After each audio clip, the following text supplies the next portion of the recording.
जब वो इस्राएली सरदार उस इलाके में दाखिल हुए तो वहां ऊंची ऊंची फसीले, किले और बड़े बड़े दरख्त देखे। उन्होंने आज तक ऐसा अजीम और बुलंद मंजर नहीं देखा था। सूरज गुरूब हो रहा था और शहर की फसीलों पर उसकी किरणें पड़ रही थी। अचानक उन्होंने गौर किया कि उन किलों पर बड़े बड़े ऊंचे इंसानों के साए दिख रहे हैं और साए लंबे होते जा रहे हैं। खौफ के मारे कांपते हुए उन्होंने जैसे ही पीछे पलटकर देखा, उनकी आंखें फटी की फटी रह गईं, क्योंकि ये वाकई देवतामत इंसान थे।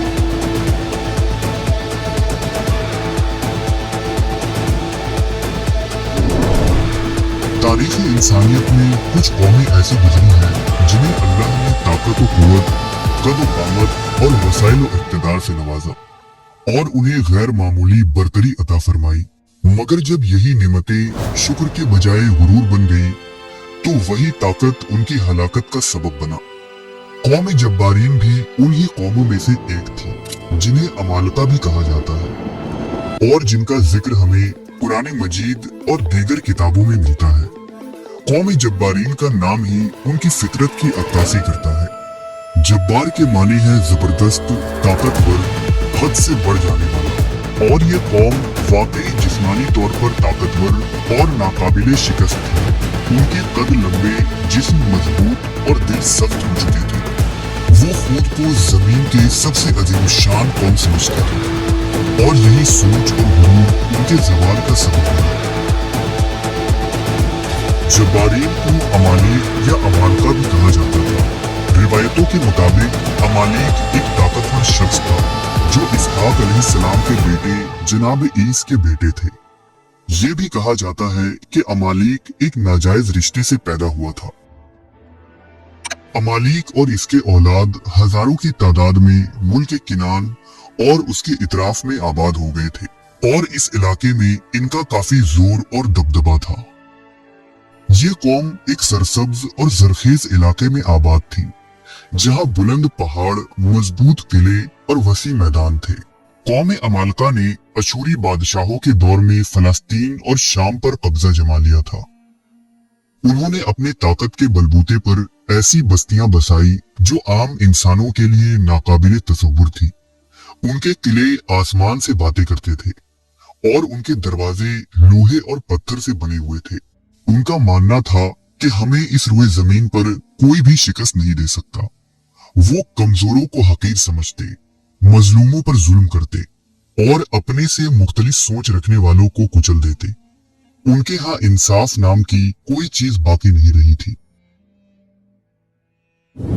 यहूदी मिद्रास के मुताबिक दुनिया की हर कौम का एक निगहबान फरिश्ता है सिवाय दो अक़वाम के। एक कौम बनी इसराइल है जिसने फरिश्ता मिकाइल को छोड़कर खुद अल्लाह को अपना निगहबान चुना, और दूसरी कौम अमालीक है।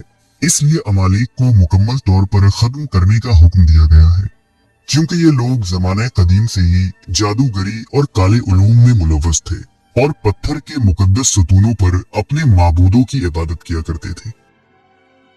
कौम जब्बारीन के लोग इंतहाई दराज कद, खूनखार और वहशी फितरत के मालिक थे। ये लोग शाम से मिस्र तक खून खराबा करते थे और दूसरे छोटे छोटे अक़वाम के लिए खतरा बन गए थे। इनके जिस्म ऐसे मजबूत थे गोया पत्थर से तराशे गए हों। उनके शहरों में ऊंची दीवारें, पहाड़ों पर बने किले और ऐसे दरवाजे होते थे जिन्हें कोई लश्कर तोड़ न सकती थी। इनमें कुव्वत और ताकत इस कदर होती थी कि एक आदमी बाआसानी एक बड़े पत्थर को उठा सकता था। रिवायतों के मुताबिक जब हजरत मूसा अलैहिस्सलाम बनी इसराइल को फिरौन की गुलामी से निकालकर एक नए मुल्क की तरफ ले जा रहे थे तो एक और मुसीबत उनका इंतजार कर रही थी। वो समझ रहे थे कि मिस्र से आजादी मिलने के बाद अब उनकी जिंदगी बेहतर हो जाएगी, लेकिन अब उन्हें एक और खतरे का सामना था। दरअसल अल्लाह तबारक व तआला ने बनी इसराइल को एक ऐसे मुल्क का वादा दिया था जो उनका अपना होगा और वहां वो आजाद होकर रहेंगे। ये मुल्क शाम का इलाका था जिसे कुरान मजीद में अर्ज़ मुक़द्दस कहा गया है, और इसी इलाके में जब्बारीन आबाद थे। आज तक उनके इलाके में किसी कौम ने भी हमला करने का ना सोचा था। बड़े बड़े हुक्मरानों और लश्करों में भी वो कुव्वत नहीं थी कि वो जब्बारीन का सामना कर सके। लिहाजा ये बनी इसराइल के लिए एक आजमाइश साबित हुई। कुरान पाक के अंदर सूरह माइदा में इस कौम का जिक्र कुछ यूं हुआ है। ऐ मूसा, वहां एक निहायत ही ताकतवर कौम रहती है और जब तक ये वहां से नहीं निकलती तुम कभी भी वहां दाखिल नहीं होना। बनी इसराइल के लोग जो अभी अभी मिस्र की गुलामी से आजाद हुए थे वो अंदर से अब भी कमजोर थे। वो ऐसी कौम के खिलाफ जंग करने से घबरा रहे थे जो ताकत और कुव्वत में बेमिसल थी और उनकी कद कामत भी आम इंसानों से बड़ी थी।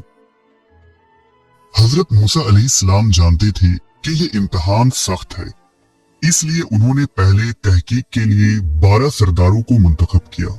आपने हुक्म दिया कि जाओ और उस शहर के हालात मालूम करके आओ। वो 12 सरदार जब उनकी बस्तियों की तरफ पहुंचे तो वो ये देखकर हैरान रह गए कि वहां के बाशिंदे पहाड़ जैसे लगते हैं। रिवायतों में ये भी बयान हुआ है कि उस बस्ती में पैदा होने वाले अंगूर के गुच्छे को उठाने के लिए कई आदमियों की जरूरत पड़ती थी। गोया उस इलाके में कुदरती तौर पर पेड़ पौधे और हैवान और इंसान सब देवनुमा और बड़े बड़े हुआ करते थे। एक रिवायत के मुताबिक जब जब्बारीन के कुछ आदमियों ने उन इस्राएली सरदारों को देखा तो उन्हें पकड़ लिया और अपने उंगलियों में उठा लिया जैसे कोई कीड़े उठा लिए हो। वो आपस में कहने लगे, देखो ये है वो लोग जो हमसे लड़ने आए हैं। वो सरदार डर से कांपते हुए किसी तरह वहां से छूटे और अपनी जान बचाकर भागे। जब ये लोग मूसा अलैहिस्सलाम के पास वापस आए तो खौफ के मारे कांप रहे थे। उन्होंने कौम बनी इसराइल में ये बात फैला दी कि वहां तो ऐसे लोग हैं जिनसे लड़ना मौत के मुंह में जाने के बराबर है और वो हमें अपने पैरों तले मसल देंगे। चुनांचा बनी इसराइल में कोहराम मच गया।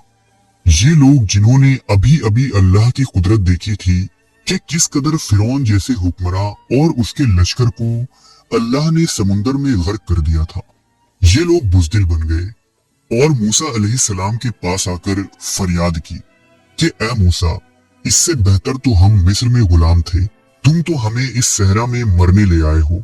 अगर हम इनके इलाके में जाएंगे तो वो जब्बारीन हमें मार डालेंगे। इससे बेहतर तो ये था कि हम मिस्र में ही मर जाते। इस मौके पर सिर्फ 2 सरदार ऐसे थे जिनका ईमान साबित कदम रहा। एक हजरत यूशा बिन नून और दूसरे कालिब बिन यूहन्ना। ये दोनों हजरात खड़े हुए और उन्होंने अपनी कौम को समझाया कि ऐ लोगों, खौफ ना खाओ, अल्लाह की कसम फतह तुम्हारी ही होगी। वो लोग जिस्मानी तौर पर बड़े जरूर हैं लेकिन उनके दिल कमजोर हैं क्योंकि उनके पास अल्लाह की मदद नहीं है, जबकि तुम्हारे पास अल्लाह है। लेकिन बनी इसराइल ने उनकी एक ना सुनी और उल्टा उन्हें मारने के लिए दौड़ पड़े। उन्होंने मूसा अलैहिस्सलाम से कहा, ऐ मूसा, जब तक वो जब्बारीन वहां मौजूद हैं, हम हरगिज उस शहर में दाखिल नहीं होंगे। तुम जाओ और तुम्हारा रब जाए और उनसे लड़ो, हम यहीं बैठे हैं। उनके इस जुमले और बदबख्ती का जिक्र कुरान मजीद के अंदर भी मौजूद है। अपनी कौम की इन अल्फाज से मूसा अलैहिस्सलाम बहुत मायूस हुए और अपने ही लोगों से बेजार हो गए। बनी इसराइल के कमजोर ईमान और बुज़दिली देखकर अल्लाह ने हजरत मूसा पर वही भेजी कि ऐ मूसा, अब ये कौम 40 साल तक उस मुकद्दस जमीन में दाखिल न हो सकेगी क्योंकि वो जमीन उन पर हराम कर दी गई। अब ये इसी सहरा में भटकते रहेंगे। और बिल्कुल ऐसा ही हुआ। बनी इसराइल सालों तक सहरा की खाक छानते रहे। रिवायतों के मुताबिक बनी इसराइल मैदान तिया के सहरा में सुबह सवेरे सफर शुरू करते, पूरा दिन चलते रहते कि शायद अब कोई बस्ती मिल जाए, लेकिन जब शाम होती तो वो घूमकर उसी जगह आ जाते जहां से उन्होंने सुबह सफर शुरू किया था और ये उन पर अल्लाह का एक अज़ाब था। इस 40 साल के अरसे में वो लोग हलाक हो गए और सहरा के रेत में दफन हो गए जिन्होंने मूसा अलैहिस्सलाम को वो गुस्ताखाना जुमले कहे थे। इसी अरसे में हजरत मूसा और हारून अलैहिस्सलाम की भी वफात हो गई और अब बनी इसराइल की क़यादत यूशा बिन नून के हाथों में आई। उनकी क़यादत में बनी इसराइल ने जब्बारीन के शहरों की दीवारों को तोड़ डाला और इस अजीमुशान कौम के लोगों को शिकस्त दी। जब्बारीन के बड़े बड़े किले गिर गए, उनका घमंड टूट गया और ईमान के सामने उनकी ताकत हार गई। इस तरह बनी इसराइल को फतह नसीब हुई। इस शहर पर इसराइलियों का परचम लहराया और किनान के साथ फलस्तीन और शाम का पूरा इलाका भी फतह हो गया। यूं अल्लाह का वादा पूरा हुआ और बनी इसराइल को एक मुकद्दस जमीन अता हुई। लेकिन इसके बाद भी जब्बारीन के बहुत सारे लोग बाकी बच गए, जो अर्ज़ मुकद्दस के गिरदोनवाह के इलाके में आबाद थे और आइंदा सैकड़ों सालों तक पे दर पे इसराइलियों पर हमला करते रहे और लूट मार मचाते रहे। जालूत, जिसे बाइबल में गोलियत कहा गया है, एक इंतहाई ताकतवर और जालिम जंगजू था। इसका जिक्र कुरान मजीद में सूरह बकरा के अंदर भी मौजूद है। जालूत भी जब्बारीन के बचे हुए लोगों में से था, इसलिए वो भी इंतहाई कद आवर और ताकत व कुव्वत का मालिक था। बादशाह साउल ने जब जालूत और उसके लश्कर से जंग की तो हजरत दाऊद अलैहिस्सलाम ने अल्लाह पर कामिल भरोसा करते हुए गुलैल से जालूत को निशाना बनाया और एक ही वार में उसे ढेर कर दिया। बाद में शमून नबी की औलादों में से 500 मर्दों की एक जमात ने उन बाकी अमालिकियों को जो बच गए थे कत्ल किया, जो कि पहाड़ी इलाके कोहे शहीर में रहा करते थे।